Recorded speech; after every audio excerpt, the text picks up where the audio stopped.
Honestly, if I was real with myself, it wasn't after my particular incident of assault, but it was when I pursued justice and was denied justice by the district attorney that I felt very helpless and started to slide down a slippery slope of self harm in that I wanted to self medicate. I wanted to control my environment, and that meant using alcohol.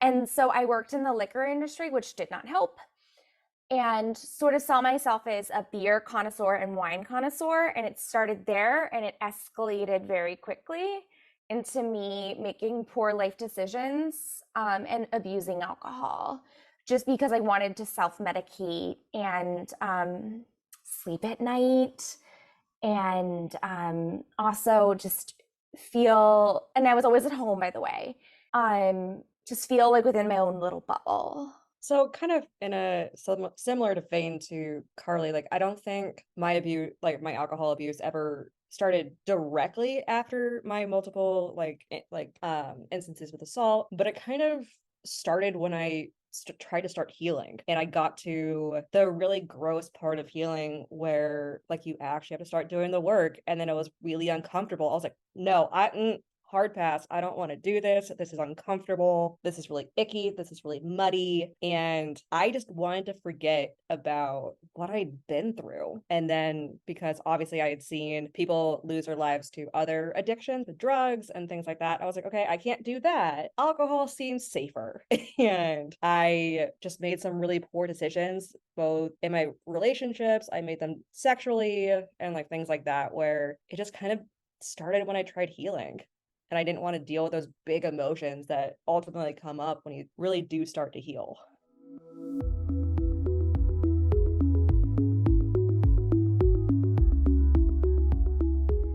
Honestly, I feel as though it was when the DA straight to my face said, "You were not beat up enough and you will not win a case." That was my rock bottom. And I went inpatient because I did not want to live. And the addictions counselor there said, do you want to keep going like this or do you want to stop? And I was sort of like, okay, well, this seems safe because it's numbing me from all of that icky stuff the DA said. But yeah, I do want to stop. And so I actually am sober 5 years as of 8/15/2018. So yeah.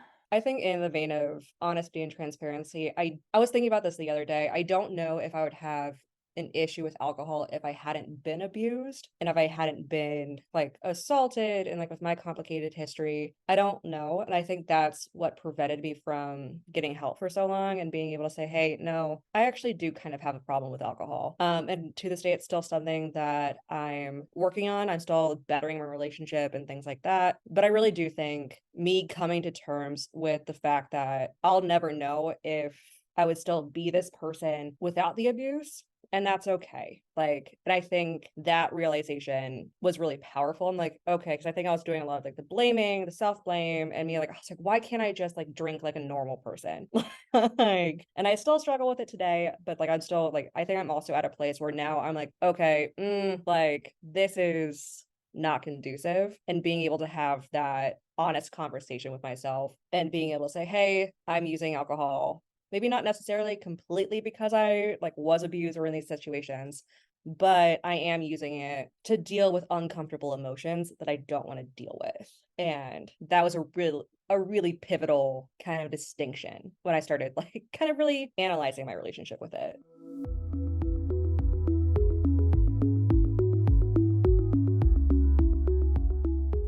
So after I went inpatient in 2018, I worked one-on-one directly with an addictions counselor. So I did everything from like art therapy about my addiction to talking about the poor decisions that went around it so that I could maybe see my triggers and why I should stop. I did not go the AA route. I actually went what's called SMART, which is a SMART group. And that is a CBT based and workbook slash discussion based group for all sorts of addictions, everything from heroin to shopping. So I did SMART for 3 months. And I also asked my boyfriend at the time, who's now my husband, to also quit because he had health issues and was in an unhealthy relationship with alcohol as well. So, about 9 days after me, he quit and we were on the same journey. He came to the same meetings with me. And then that was sort of it. After 3 months of SMART, we felt that we had enough tools under our belt that we stopped going, and we only went about a month of going without bars. And then I would just get club soda and lime when I would go into a bar and kind of feel social and fine. And then in 2019, I started actually experimenting with non-alcoholic wines, beers to really kind of like fit in, but not have to drink. So that's been really helpful for me. But I'm not gonna lie, it took me quite some time. So it's about a year to figure out what worked for me. So I actually started reaching out to a few friends of mine. So I tried AA, I tried like the like mainstream groups for lack of better wording. They just never really stuck for me. Like I worked with my therapist, and for a really long time I felt like I was failing. I was like, oh my God, like why can't I do this? Like why? And then I just kind of realized after I started talking to a few friends of mine who also battled addiction for different reasons or with different things, and they're actually super helpful. They came with me to a couple SMART meetings.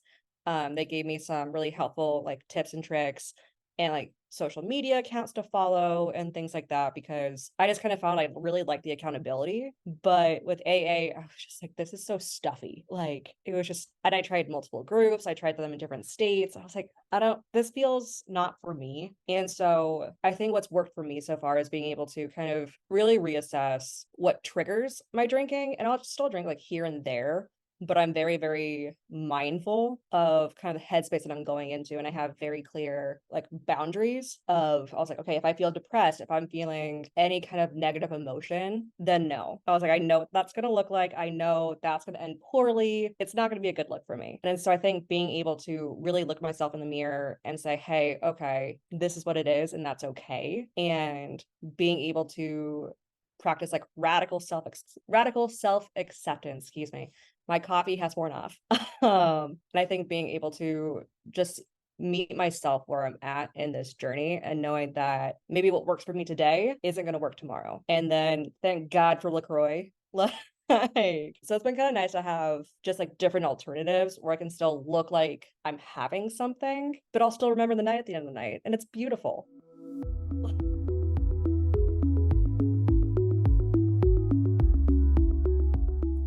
So for me, the triggers that I sort of associate with wanting to turn to alcohol, and this is very infrequent for me, thank the Lord, is when I feel very helpless.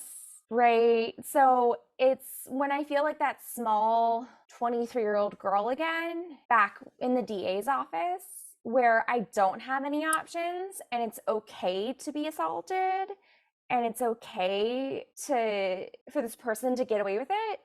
When I feel that helpless again, that's when I have triggers. And honestly, I am very lucky in that like my triggers more not lucky at all because suicidal ideation is no joke. However, I more go towards like, how can I harm myself in a really slow way? And I'm doing this in a very funny voice because it's very harmful. Like it's like not eating or I did engage in self-harm once since my inpatient stay. General suicidal ideation with my thoughts, but no actions. Those are more what happens rather than me going to drink. Like I have not had a drop of alcohol since 8/15/18. However, I have had repeated thoughts of helplessness, if that makes any sense. I think like whenever I do have a tendency to like abuse alcohol or kind of engage in like that form of self-harm, it's always when I'm trying to avoid feeling a big emotion. Like when I'm trying to like if say somebody mentions like assault or being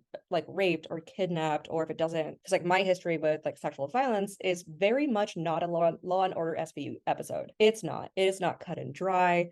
it is disgusting and it is vile. And so I think every time someone kind of inadvertently brings up a comment about what it means to be a survivor, or if I happen to identify with one of my patients, like more so than I probably should, then I start like getting this like pile of goo feeling in my stomach.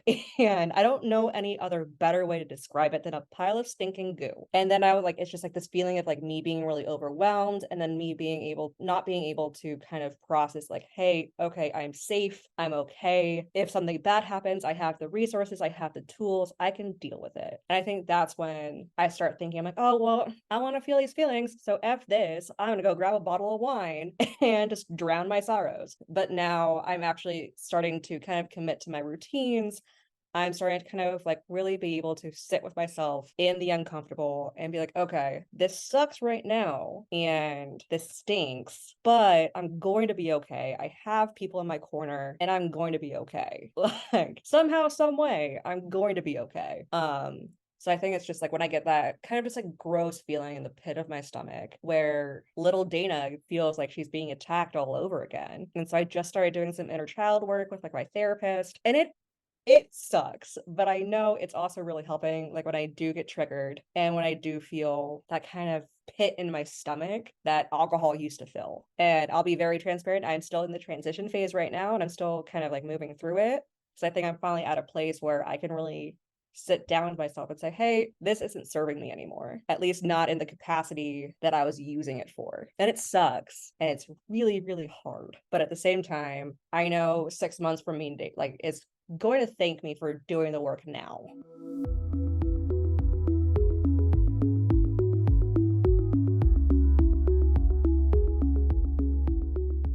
So, my best advice for survivors who are dealing with alcohol addiction after abuse is that knowing your triggers and even sharing your triggers with your loved ones is really, really important. For example, I have a code word with my husband that only like he and I know. And so, like, if I say, bleep, and he knows right then I'm having like that feeling of helplessness, and we will leave the bar or the restaurant or the party or wherever it may be, and he will provide that comfort and that safe space for me, as well as like a place for me to self-regulate. So that was really, really helpful for us, that code word. And also for me to know what triggers me, which is that, even like, for example, I was at a party, it was an engagement party, everybody was drinking, and they were just particularly unkind, and that made me feel very small again. So I said bleep, and we left, and I self-regulated, and I did not drink. So that's an example. I just want to also say that, like, if you know you have alcoholism in your family and you're a survivor, really look at your patterns. Like, do you use alcohol to numb? Do you use alcohol to self-medicate? Are you using it for any other purpose than maybe you like the taste, or it's a social thing, or because every survivor that I have been around in my circle has had a problem with some sort of addiction, especially when they have it in their family, because they numb and self-medicate with it. So just be very aware of your own patterns. And finally, know you're not alone. There are SMART and AA meetings all over the country, in every single city. If you don't have one near you, there is a workbook on Amazon for SMART, and I highly recommend it. Just going through it. It's literally this thick. And so, like, it's not going to take a whole lot of time for you. It's a CBT, cognitive behavior therapy based workbook. So it's very much evidence based, and it's not something that's going to make you feel small or like you're not worthy or anything like that. It's very therapeutic. So just know you're not alone. Know that you can go anywhere at any time and be with people like us. And there's a tool out there for you. My path was very linear. Yours might be circuitous, and that's okay. So kind of piggybacking off that, I think what really helped me is knowing is therapy, is being just brutally honest and having that ability to find a therapist that I trust, have a therapist who is also trauma informed and has experience dealing with addiction or like, like addiction tendencies or like substance abuse issues. And then having that space created for me where somebody kind of could like lead me to the water and say, hey, let's look in the mirror, let's be brutally honest with yourself, and then providing that safe place. I hate using the word safe place or safe space because it's been so stigmatized now, but that's the only word that I know. And being able to just sit down with myself and say, okay, let me take a really good hard look at myself. What am I doing? Like, what do I want to have in, the next like 2 weeks, 6 months, a year? Like, where do I want to be? Is this the vibe? Is it not? And then being able to have friends and loved ones I can go to and like kind of like help support me in that. I'm actually genuinely shocked he's not made an appearance, but my cat has actually been the biggest godsend. He is the best impulsive decision that I made after the most disgusting breakup that I've ever been a part of. Like, thank God for that. But also I don't know if you guys follow like the holistic psychologist on Instagram. I bought her book and I'm obsessed.